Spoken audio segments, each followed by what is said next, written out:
Hello दोस्तों, कैसे हैं आप? बढ़िया है फिलहाल।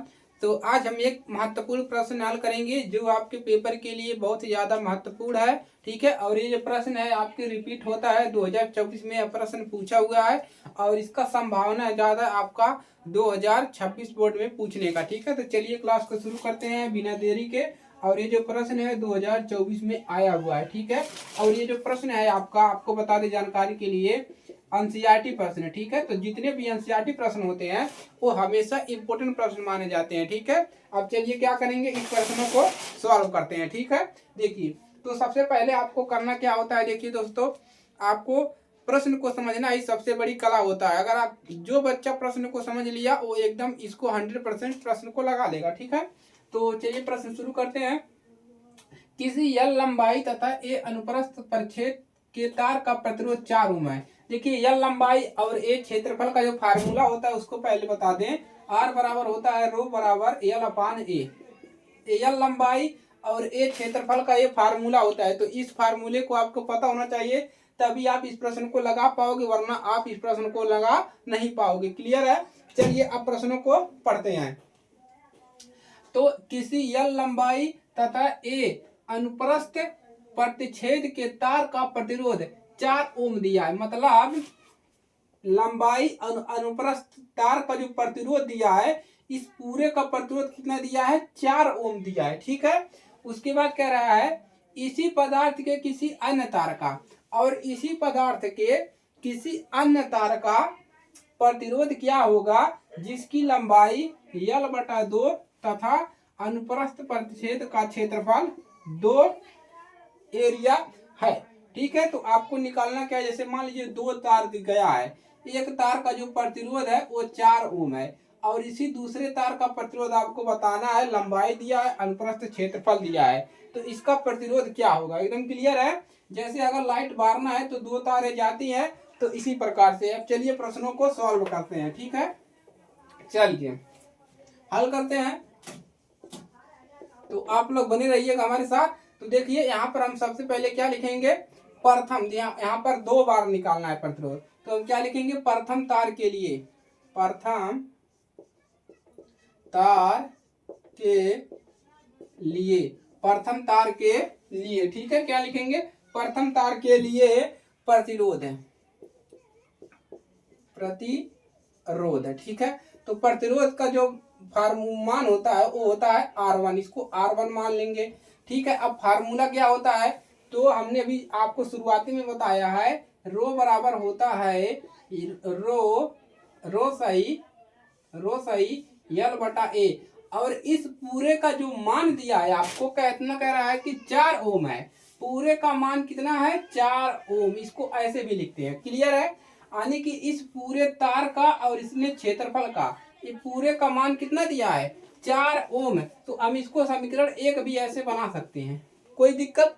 कोई दिक्कत नहीं। दोबारा क्या पूछा है, अब इसी में कह रहा है इसी पदार्थ के किसी अन्य तार का, मतलब दूसरे तार का, तो क्या लिखेंगे, दूसरे तार के लिए प्रतिरोध, द्वितीय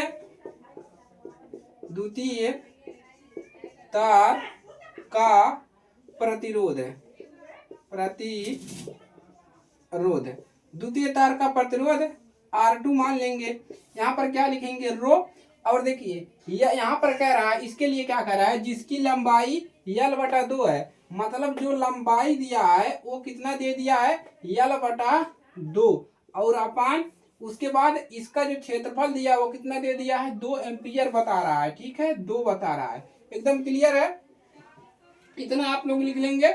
चलिए 2 ए इतना लिख लेंगे। क्लियर है? अब देखिए, अब इस क्या होता है, अब इस 2 का कहां पर ऊपर गुणा हो जाता है। ठीक है, तो यहाँ पर मिलेगा क्या हमको, R2 बराबर रो ए मिल जाएगा आपका यल बटा, इसका नीचे गुणा हो जाएगा, इस 2 का यहाँ पर नीचे गुणा होगा तो 4 ए मिलेगा। एकदम क्लियर है? कितना मिल जाएगा, 4 ए। अब इसी को क्या कर लेंगे, देखिए अगर आपको इस प्रकार से मिलता है तो इसका गुणा इसमें होता है, अगर यह बटा में होता है तो इसका गुणा उसमें होता है। एकदम क्लियर है?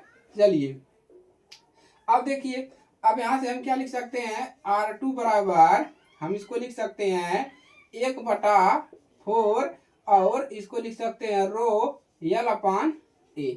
इतना लिख सकते हैं, इतना हम लिख सकते हैं, कोई दिक्कत नहीं है। क्यों हमने इतना लिखा? क्योंकि हमने यहाँ पर रो अपान यल अपान ए का मान कितना निकाला है? 4 निकाला है। क्लियर है? आगे बढ़ते हैं, ठीक है। नहीं समझ में आया? अभी बताते हैं, इसको मिटाते हैं उसके बाद समझाते हैं, ठीक है। चलिए इसको मिटाते हैं उसके बाद समझाते हैं आपको, ठीक है। देखिए यहाँ पर कह क्या रहा है कि देखिए प्रथम तार के लिए आपने इतना लिख लिया, इसका मान 4 दिया था। दूसरे तार का जो लंबाई था वो इतना दिया था, और जो क्षेत्रफल दिया था वो 2a दिया था। इतना क्लियर है? अब इसी फार्मूले पे हमने इसको भी रखा है। यल के जगह पर हमने यल के जगह पर इतना रखा, और ए के जगह पर हमने 2a रख दिया। एकदम क्लियर है? अब इसी को हमने रख दिया, उसके बाद 2 का गुणा नीचे हो जाएगा, तो कितना मिल जाएगा? 2 का गुणा करेंगे तो यल अपान कितना हो जाएगा? 4a। अब हम क्या कर लेंगे, 1/4 कॉमन कर लिया, इसको इधर पहले लिख लिया, ठीक है, पहले लिख लिया। अब यहाँ पे करेंगे क्या? देखिए हमने इसको पहले लिख लिया। अब यहाँ पर R2 बराबर हमको मिलेगा क्या?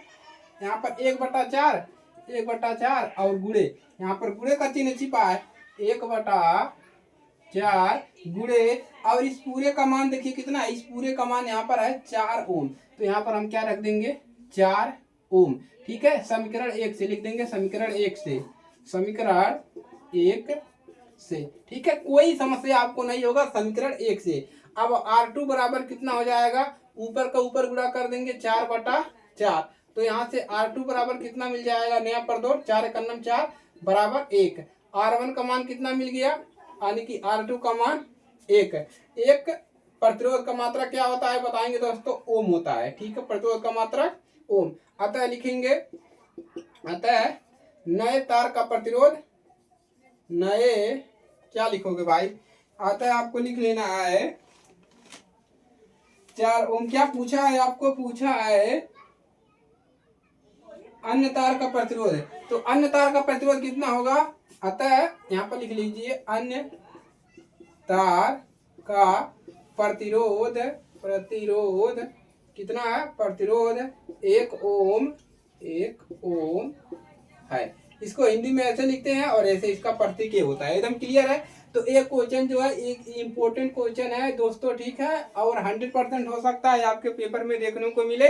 तो इस प्रश्न को आपको तैयार कर लेना है, ठीक है। इसी फार्मूले को तैयार करना है। R बराबर होता है आपका रो बराबर, रो सही यल अपान ए। इस फार्मूले को याद कर लीजिए। रो क्या होता है? रो होता है प्रतिरोधकता, प्रतिरोधकता, प्रतिरोधकता मतलब प्रतिरोध को रोकने वाला। क्लियर है? तो इस फार्मूले को याद करिए, अपने दिमाग में बैठा लीजिए, प्रश्न पेपर में आएगा, ठीक है। और इसके बाद हम आपको समांतर श्रेणी बता देंगे, ठीक है। और समांतर श्रेणी होता है, एक होता है, ठीक है, उसको भी ये बता देंगे, उस पर क्वेश्चन करवा देंगे, कोई समस्या नहीं होगा, ठीक है। चलिए श्रेणी क्रम संयोजन, समांतर क्रम संयोजन दोनों को कंप्लीट करवाएंगे। तो आज के लिए सिर्फ इतना ही, ठीक है। तैयारी करते रहिए अपना। चलिए इसी के साथ मिलते हैं अगली क्लास में।